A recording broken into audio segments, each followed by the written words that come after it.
Hello बच्चों, let's read the question. The question says factors affecting the rate of diffusion is और are. That means ये पूछ रहा है कि कौन से फैक्टर्स हैं जो डिफ्यूजन की रेट को अफेक्ट करते हैं. उनमें से ए एक गिवन है, ए दिया हुआ है हमें प्रेशर ग्रेडियंट, बी दिया रखा है solubility of gas, C thickness of membrane, या डी ऑल ऑफ दीज. अब क्वेश्चन को समझने के लिए की कॉन्सेप्ट जो है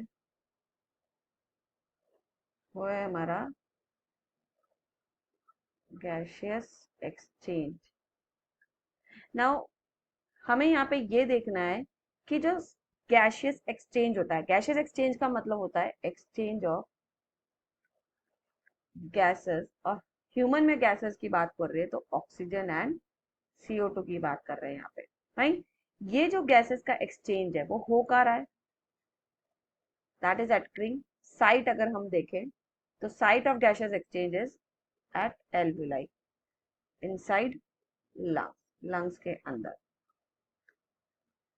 नाउ व्हाट इज हैपनिंग, ये जो गैसियस एक्सचेंज हो रहा है this is occur by process of diffusion. ये डिफ्यूजन के थ्रू होता है.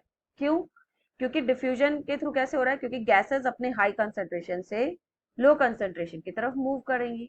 गैसेस का जो मूवमेंट है फ्रॉम देयर हाई प्रेशर या concentration, from there high concentration और you can say pressure to low concentration की तरफ मूव करेगी या लो प्रेशर की तरफ मूव करेगी, and that is known as diffusion. उसे को हम डिफ्यूजन कहते हैं भाई. अब गैसियस एक्सचेंज का जो साइट है, that is site of gaseous exchange, वो है एल्वुलाई. तो उसकी प्रॉपर्टीज क्या है? That is alveoli. तो एल्वुलाई की कैरेक्टरिस्टिक्स क्या होना चाहिए, या किसी भी गैसियस एक्सचेंज की प्रॉपर्टीज क्या होनी चाहिए? पहली बात तो वो मेम्ब्रेन जो होती है थिन होनी चाहिए, पतली होनी चाहिए, झिल्ली सी होनी चाहिए, तभी इजी डिफ्यूजन होगा. For easy diffusion. फाइन. अब ये अगर हम इसका डायग्राम बनाए एल्वुलाई का, इस तरह का कुछ है, एंड इसके ऊपर अगर हम कहें इसकी मेम्ब्रेन जो है एल्वुलर के, वो थिन स्क्वेमस एपिथेलियम की बनी होती है. राइट. और इसके चारों तरफ क्या प्रेजेंट है? ब्लड कैपिलरी का नेटवर्क. ब्लड कैपिलरी का नेटवर्क प्रेजेंट है, जिसके अंदर हमारे ये ब्लड सेल्स प्रेजेंट है, दैट इज RBC. इस तरह से. एंड एल्व्यूलर मेम्ब्रेन और ब्लड कैपिलरी के मेम्ब्रेन के बीच में एक स्पेस प्रेजेंट है जिसे हम कहते हैं बेसमेंट. तो ये तो एल्व्यूलर कैविटी है. तो ये एल्वुलाई सेल्स हो गया, जिसका ये मेम्ब्रेन है थिन स्क्वामस एपिथेलियम मेम्ब्रेन. एक तो ये मेम्ब्रेन हो गई, दूसरी हो गई हमारी ये दोनों के बीच में बेसमेंट मेम्ब्रेन, एंड तीसरी हो गई आपकी endothelium of blood capillaries. Endothelium of blood capillaries. इस ब्लड कैपिलरी को हम एल्व्यूलर कैपिलरीज भी कहेंगे, and this is RBC. Right. तो ये क्या हो रहा है? Since alveoli is a site जहां पे हमारा क्या हो रहा है, गैसियस एक्सचेंज होता है. यहाँ पे एल्वुलाई में CO2 तो आ रहा है और इधर ये ऑक्सीजन को भेज रहा है. राइट. इस तरह से गैसियस एक्सचेंज हो रहा है. दैट मीन्स अब यहाँ पे एल्वुलाई पे ऑब्वियसली प्रेशर ज्यादा है ऑक्सीजन का. जैसे अगर मैं बात कर रही हूँ तो हेयर पार्शियल प्रेशर जो है ऑक्सीजन का एल्वुलाई पे हमारा कितना है? 104 mmHg. तो ये हाई प्रेशर है. और पार्शियल प्रेशर CO2 का है 40 mmHg. ये एल्वुलाई पर है. फाइन. तो बेसिकली, लेकिन टिश्यू की अगर हम बात करें तो टिश्यूज पे अगर ये कहाँ जाता है? टिश्यू पे जाता है. टिश्यूज पे जाता है. तो टिश्यू पे पार्शियल प्रेशर जो है ऑक्सीजन का, टिश्यूज पे पार्शियल प्रेशर जो है ऑक्सीजन का वो हो गया 40 mmHg.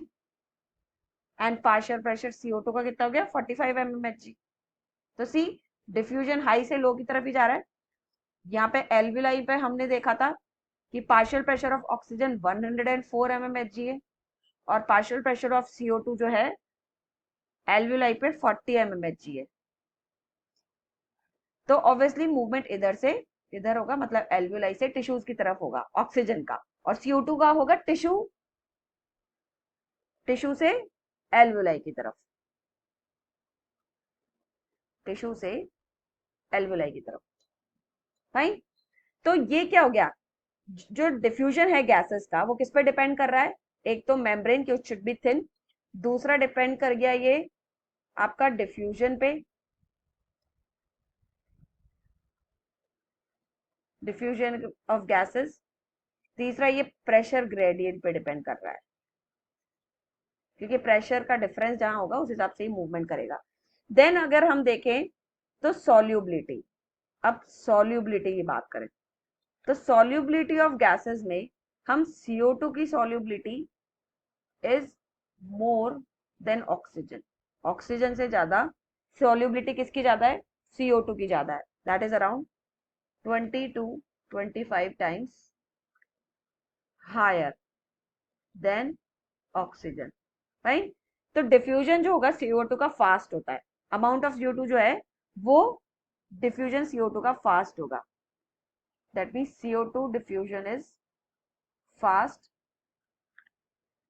Then oxygen. ओके। तो इस तरह से हमारा जो डिफ्यूजन ऑफ गैसेस है या जो गैसेस एक्सचेंज है वो इतने सारे फैक्टर्स पे डिपेंड करता है, राइट। गैसेस का diffusion, pressure gradient, solubility of gases as well as the membrane, it should be very thin, although it consist of 3 membrane, लेकिन ये जो मेम्ब्रेन है वो लेस देन मिलीमीटर है, it is less than 1 millimetre. Okay. तो अब question पे आ जाए हम।